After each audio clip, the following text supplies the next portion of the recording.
이제 드디어 바울 일행이 고린도에 들어갔습니다. 바울이 먼저 들어가고 그 다음에 실라와 디모데가 따라 들어온 것처럼 되어 있지만 어쨌든 바울이 드디어 고린도에 들어갔습니다. 오늘 말씀에도 나오는 것처럼 그의 2차 전도 여행의 정점이라고 할 수 있는 것은 다름 아닌 고린도입니다. 다른 지역에서는 길어야 3주 정도 있었습니다. 그런데 여기는 1년 6개월 동안 머무르게 됩니다. 이 고린도는 바울의 2차 전도 여행이라고 일컬어지는 그 여행의 여정이 빌립보부터 시작해서 아볼로니아, 암비볼리, 데살로니가, 베레아, 배를 타고 돌아서 아테네 그리고 고린도로 들어와서 작은 항구였던 갱그레아를 통해서 다시 수리아 안디옥으로 복귀를 하는 그런 여정입니다.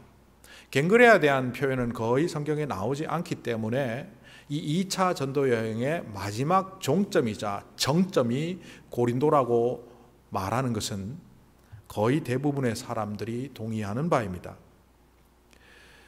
다른 지역에 보면 빌립보라든지 데살로니가라든지 교회가 세워진 지역도 있었고 복음을 전혀 받아들이지 않았던 아볼로니아와 암비볼리 같은 도시도 있었습니다.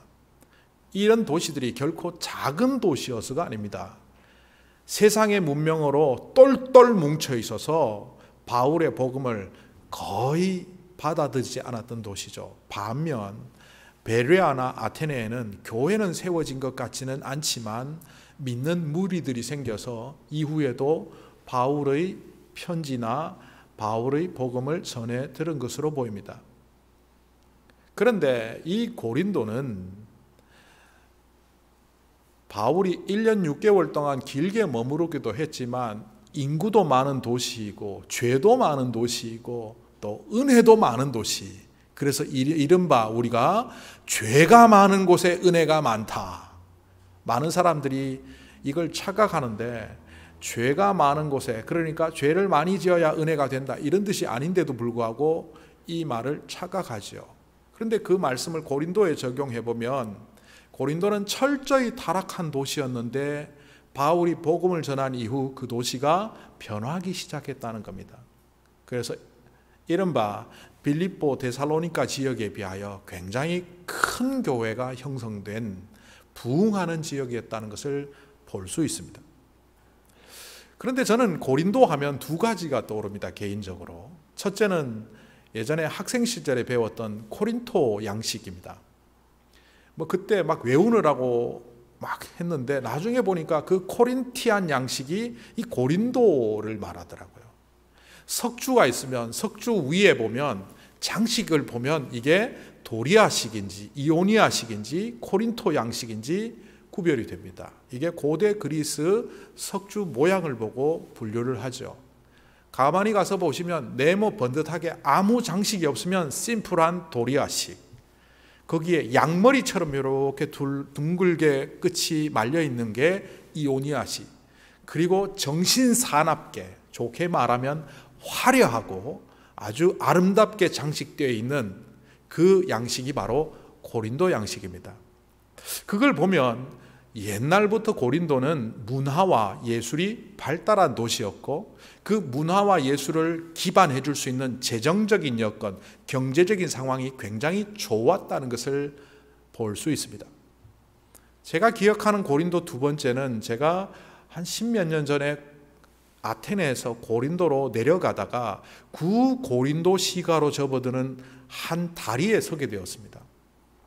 밑에를 보니까 한 30m도 더 아래에 깊은 계곡 같은 물길이 지나가고 있었습니다. 그게 바로 이른바 3대 세계 운하에 지칭되는 고린도 운하입니다.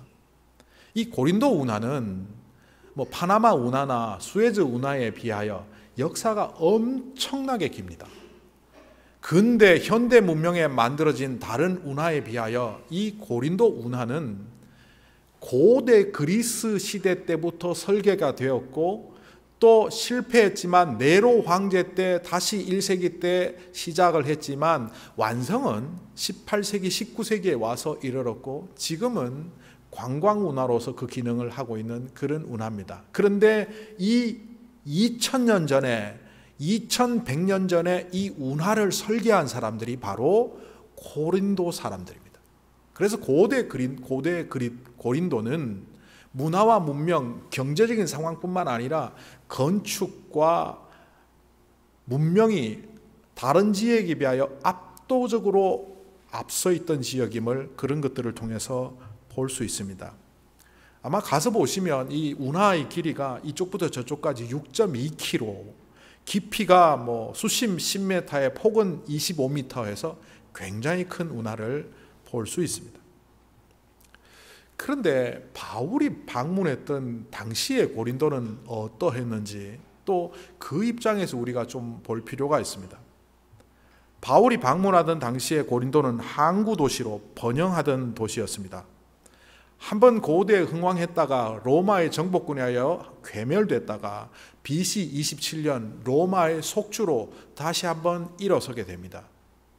그리스 반도를 두 개로 나누어서 위쪽을 마케도니아라는 스테이트로 아래쪽을 아카이아라는 속주로 스테이트로 만들었는데 이 아카이아의 수도가 바로 고린도였고 당시로는 엄청난 인구인 20만 명에서 30만 명의 사람들이 살고 있던 도시였습니다.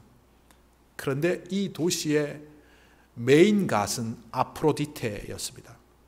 로마에서는 그것을 비너스라고 하고 그리스 신화에서는 아프로디테라고 하는 그 여신의 상징은 미와 아름다움, 사랑의 여신이었습니다. 그 신을 숭배하던 도시에 그 신과 관련된 온갖 문화와 문명들은 불붙듯이 일어났고 결국은 그 주변의 사람들로부터 고린도 사람이 되다라는 뜻은 성적으로 타락하다라는 말과 동의어로 사용되었습니다.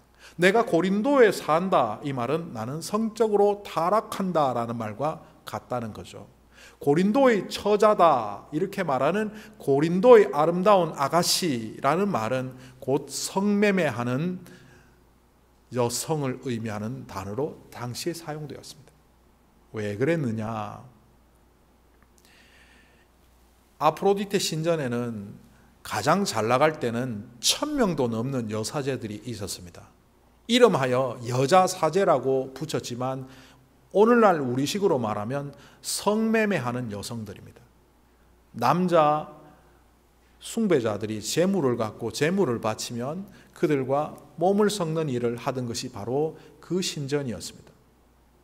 그래서 이 고린도는 성적으로 타락한다라는 말이 밖에서는 말하지만 안에서는 타락이 아니라 그냥 자유 성적 사상을 누리는 그런 도시다 스스로를 일컬었습니다. 그러다 보니 고린도 교회에 고린도 서신을 통하여 드러나는 문제도 성적 방종과 관련되어 있는 문제가 바울 서신에도 나타나고 있습니다. 당시에 이 고린도는 우상숭배로 가득했는데 이 우상숭배와 성적 타락으로 가득한 이곳은 늘 죄가 많은 곳이라 이렇게 일컬어지던 곳입니다. 바로 여기에 바울이 들어왔고 아테네는 지적인 우상숭배가 있다면 여기는 육체적인 우상숭배가 있는 아테네와는 상당히 다른 곳에 그가 왔습니다. 나중에도 보면 이 고린도 교회가 세워지고 난 후에도 은사와 관련해서 굉장히 왜곡된 잘못된 신비주의가 이 고린도 교회에 등장하고 있고 또 자유방만한 이런 생각들이 결국 신앙에까지 영향을 주어서 그리스도파, 아볼로파, 베드로파, 바울파라는 이 네 파가 교회 안에 있었을 뿐만 아니라 심지어는 바울이 세운 교회임에도 불구하고 바울의 사도권을 인정하지 않는 그런 불상사도 일어났던 그런 교회이기도 합니다. 그러나 바울이 2차 전도 여행 1년 6개월 동안 머무르는 동안 이 고린도에서 했던 기억할 만한 한 가지 사건이 있다면 그것은 바로 신약 성경의 최초 기록인 데살로니가 전서가 바로 이곳 고린도에서 기록되었다는 겁니다. 마태복음부터 시작되는 신약 성경은 기록된 순서대로 묶어놓은 책이 아닙니다.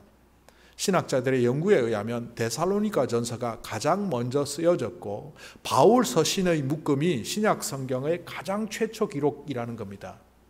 그리고 바울 서신의 정수, 바울 복음의 정수일 뿐만 아니라 신약 성경의 가장 아름다운 보물창고라고 이끌어지는 로마서가 지금은 아니고 3차 전도 여행 때 여기에서 머무르는 동안, 그 3개월 머무는 기간 동안 바울은 고린도에서 로마서를 기록했습니다. 기독교 역사에 있어서 신약 성경이 기록된 곳, 복음을 가장 잘 정리한 로마서가 기록된 곳이 다름 아닌 고린도라는 것을 볼 때, 이 고린도는 죄도 많았지만 은혜도 많았고, 탈도 많았지만 은사도 많았고, 문제도 많았지만 부흥도 많았던 곳임을 우리는 바라볼 수 있습니다. 그런데 이런 상황 속에서 오늘 말씀을 들여다보면 영 이상한 구절이 하나 들어옵니다. 그 구절은 다름 아닌 오늘 말씀의 9절 10절입니다. 제가 다시 한번 읽어보겠습니다.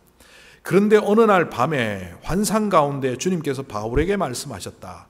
무서워하지 말아라. 잠자코 있지 말고 끊임없이 말하여라. 내가 너와 함께 있으니 아무도 너에게 손을 대어 해하지 못할 것이다.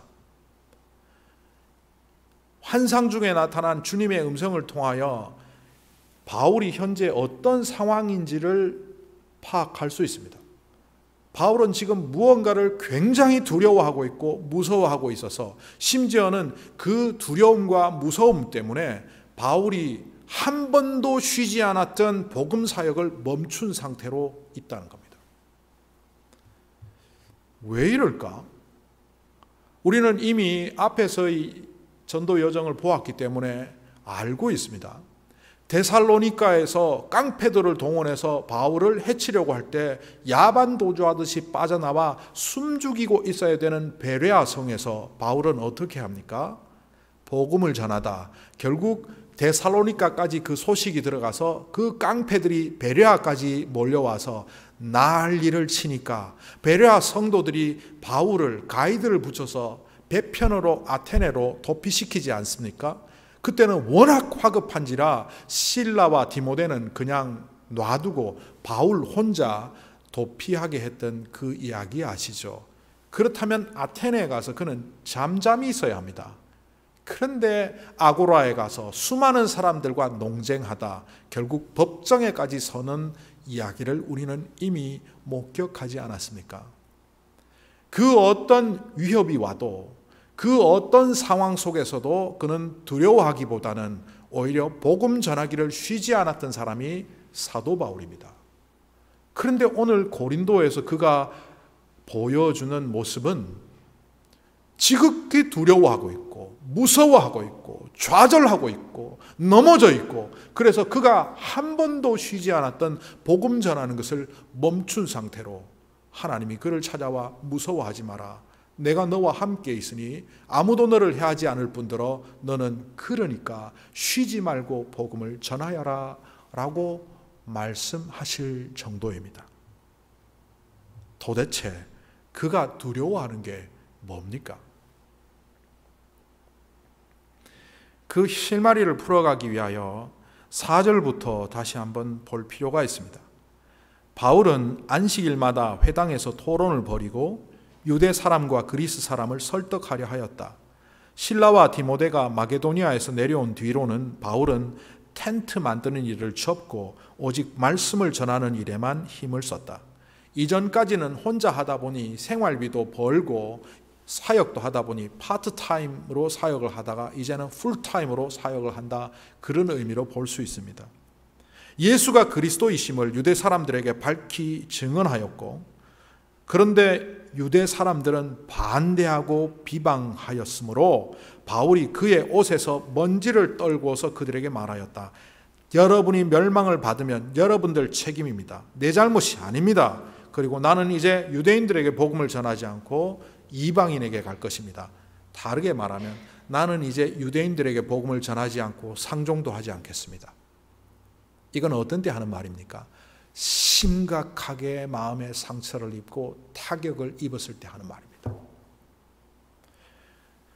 그 실마리가 6절에 그러나 유대 사람들이 반대하고 비방함으로, 그가 정말 적극적으로 말씀을 전하고 민족을 사랑하는 마음으로 회당에 가서 정말 그들을 설득하며 복음을 전했음에도 불구하고 비방하고 반대하는 세력들 때문에 좌절한 것으로 보입니다.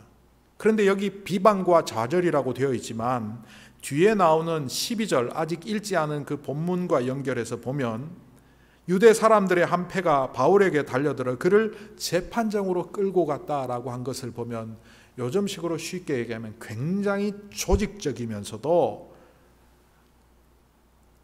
철저하게 그를 핍박하고 탄압했던 것을 볼 수 있습니다. 법을 동원해서 법이 먹히지 않으면 폭력을 동원해서 폭력으로 처단하겠다는 그 고린도의 그 바울을 향한 유대인들의 핍박은 가히 그를 무섭게 할 만합니다. 그런데 이런 질문이 나오죠. 이게 어디 한두 번이냐? 이미 그 전에 감옥까지 갈 정도로 빌립보에서 고초를 겪었고, 심지어는 1차 선교 여행 때서는 루스드라 이고니온 그쪽에서는 돌에 맞아 죽을 뻔했고, 급한 죽은 것을 사람들이 시체인 줄 알고 갔더니만은 살아있어서 데려와서 치료해서 겨우 살아났던 곳이 루스드라였죠. 데살로니카에서는 깡패들을 동원해서 그를 해치려고 했고, 그 깡패는 베레아까지, 심지어 아테네까지 도피를 해야만 떨칠 수 있을 만큼 강력한 압박이었습니다. 그러니까 우리가 논리적으로 보면 이게 어디 한두 번 겪는 일입니까? 그런데 오늘 여기에 독특한 행동이 하나 나옵니다.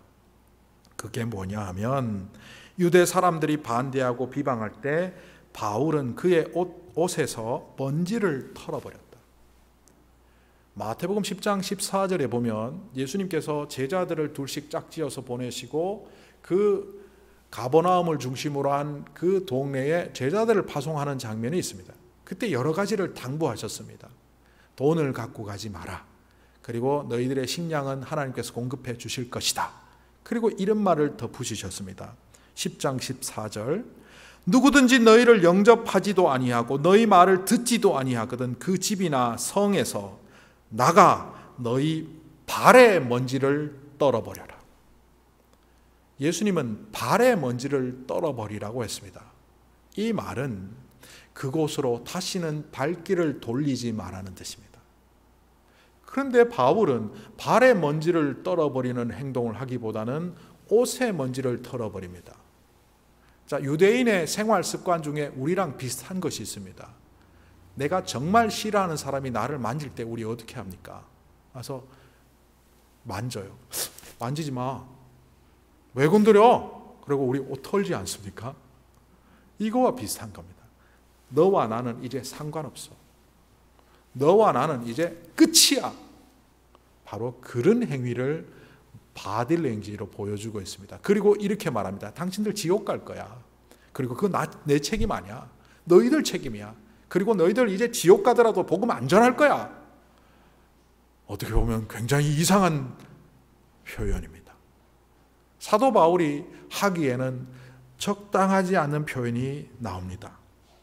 왜 그럴까요? 바울은 여기에서 무서워한다, 두려워한다기보다는 급격히 좌절했습니다. 제가 사역자로 살아가면서 바울처럼은 아니지만 이 비슷한 감정을 느껴본 적이 있습니다. 더 이상 사역을 하기 싫다. 한때 제가 설교하는 공동체 가운데서 저를 싫어하는 사람이 설교를 방해한 적이 있었습니다. 설교 시간에 자꾸 잡소리를 만들어서 예배당 안에서 이상한 소리를 만들어서 제가 이제 예민하게 반한 걸 또 알았어요. 그래서 설교를 못하게 막는 그 공동체 앞에서 내가 어떻게 설교를 해야 되나? 하나님 설교 못하겠습니다. 말씀 못 전하겠습니다.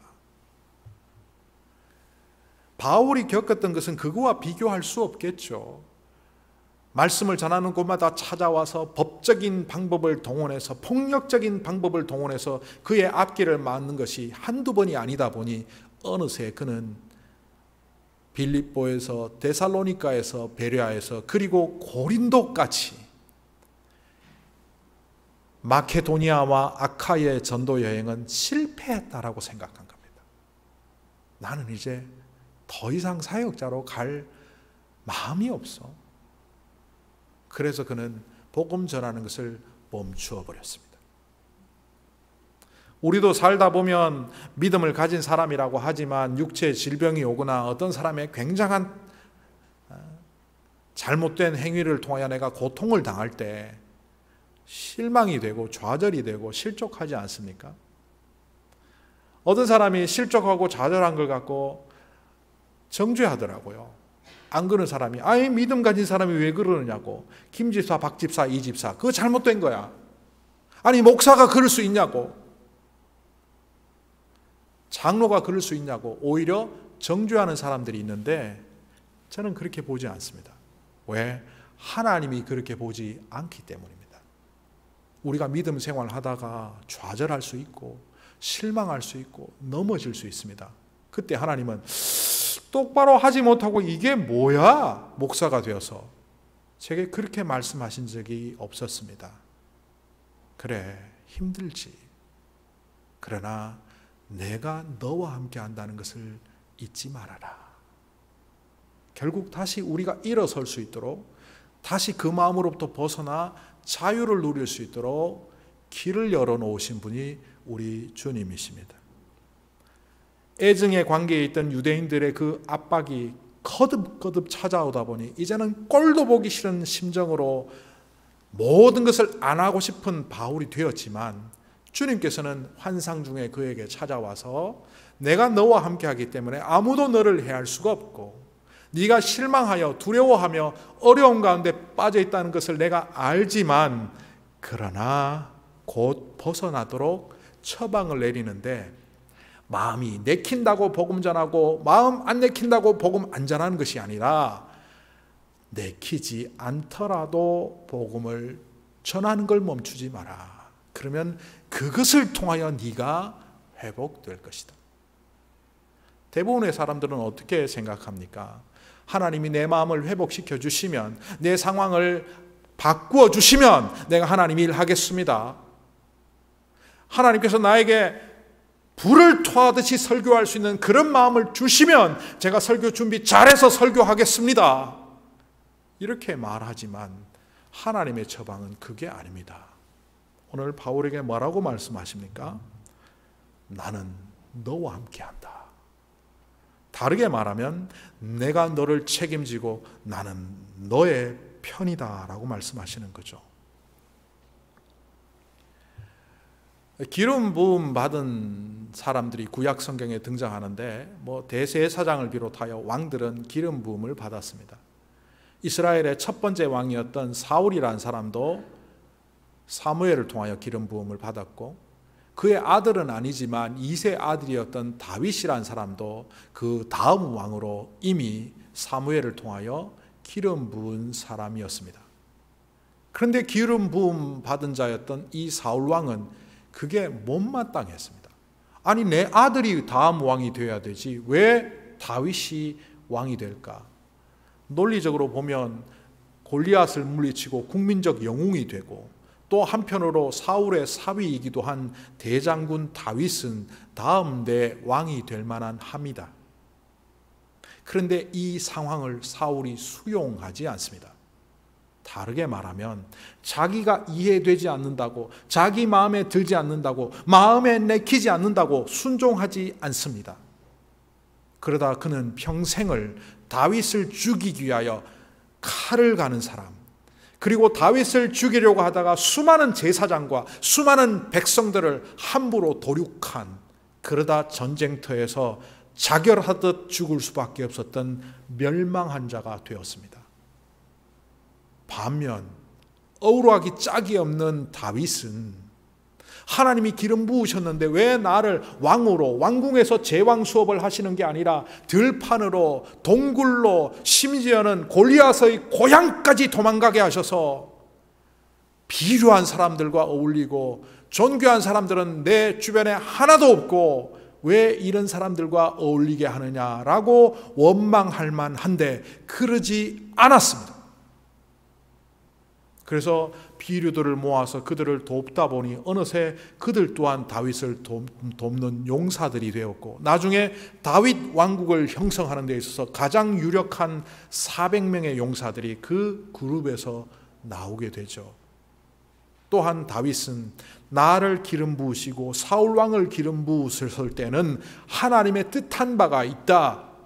그래서 그토록 원수와 같은 사울을 죽일 수 있는 기회가 2번이나 있었음에도 불구하고 그는 죽이지 않습니다. 주변에 있던 부하들이 장군님, 대장님, 철호의 기회입니다. 우리가 숨어있는 동굴에 사울 혼자 화장실 보러 들어왔습니다. 쭈그리고 있는 그를, 성경에 이렇게 묘사되지는 않았습니다. 쭈그리고 있는 그를 칼로 찌르면 바로 끝입니다. 고생 끝. 그리고 이제 다윗의 시대가 열릴 겁니다. 그는 하나님이 기름 부으신 자다. 내가 그를 해할 수가 없다. 이 말은 내가 정말 답답하지만 하나님이 만들어 놓으신 이 상황을 수용하며 어떤 결과가 나오든 거기에 순종하겠다는 겁니다. 우리는 이 2 사람의 인생이 어떻게 끝난지 아시죠? 한 사람은 그렇게 먼지처럼 사라진 반면 다윗의 이름은 영원한 이름으로 남아 있습니다. The Son of David, 다윗의 자손. 그것은 바로 메시아를 의미하는 말이고, 한 나라의 시작인 국기에 별 하나 들어가 있는 The Star of David, 다윗의 별이 국가를 상징하고, 결국 다윗의 가문을 통하여 메시아의 가문으로 이어지는 하나님의 원대한 구원 역사의 핵심 인물이 되는 것으로 그는 영원히 기록된 자가 되었습니다. 바울은 하나님께서 답답한 가운데 있는데도 불구하고 내가 너와 함께하니 복음 전하기를 멈추지 말아라 하는 말에 수용하며 순종합니다. 그 결과 그는 1년 6개월 동안 당장 떠나고 싶었던 그 땅에서 무려 1년 6개월 동안 버텼고, 그 결과 고린도 교회라는 주님 보시기에 아름다운 모습의 몸된 공동체가 그 땅에 세워지게 됩니다.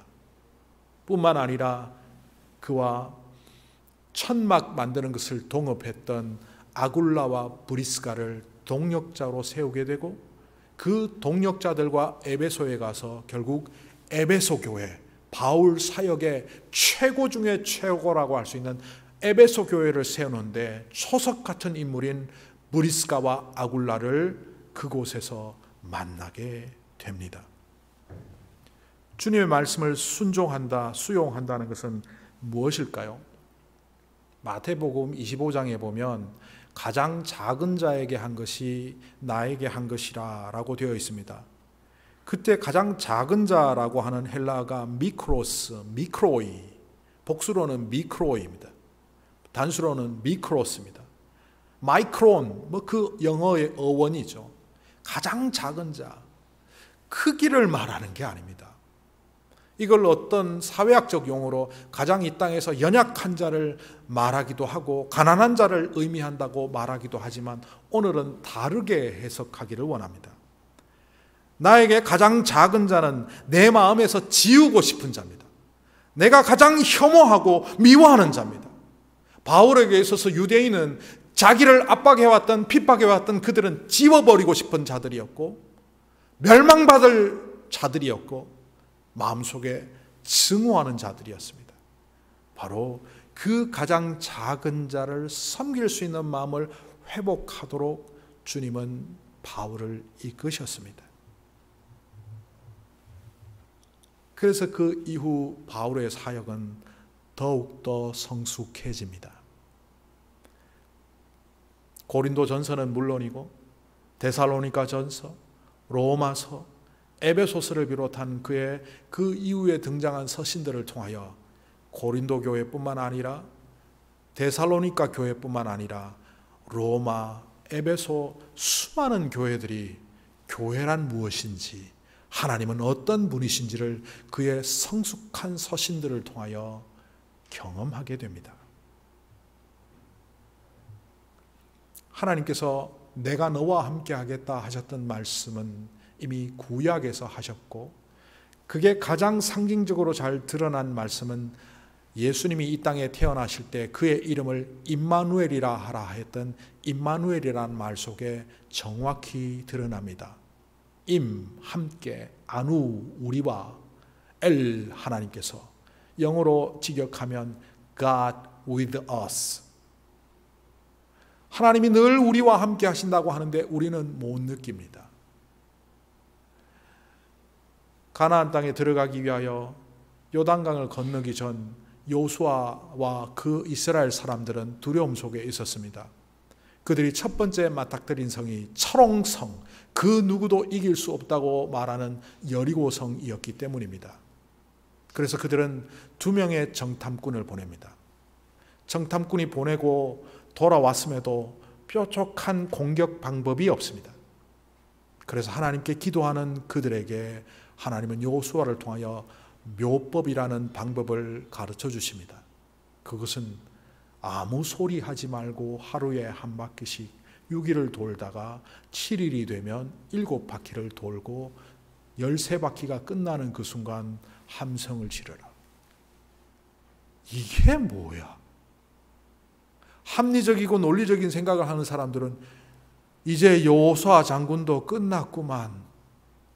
생각이 오락가락 하시네. 하나님의 계시가 뭐 이래? 그럴 만한 방법입니다. 그러나 여호수아와 이스라엘 백성들은 그 방법을 수용합니다.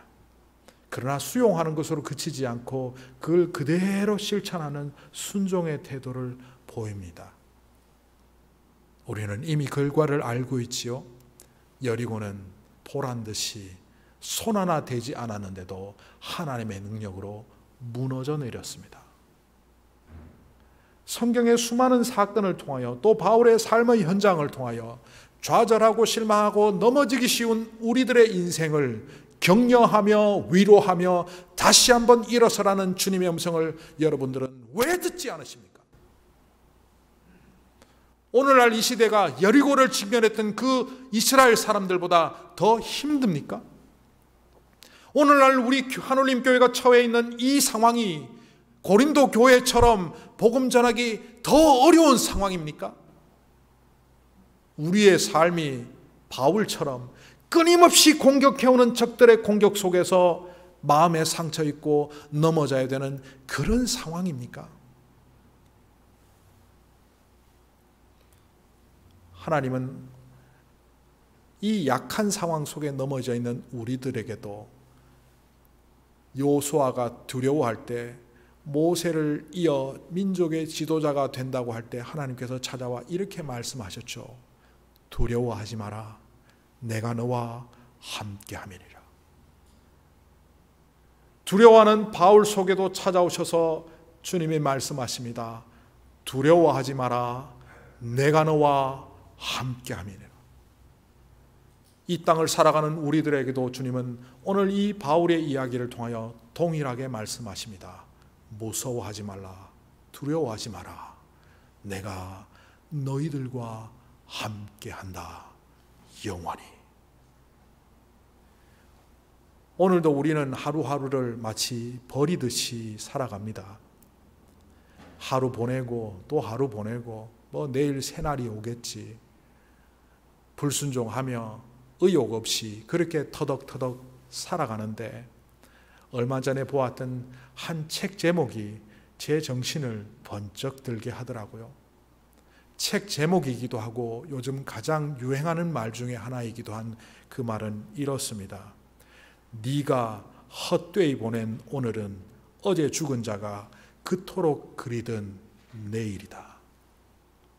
하나님은 헛되이 보내는 인생이 아니라 마치 온갖 희망으로 가득 차 있는 내일을 오늘로 살아가라고.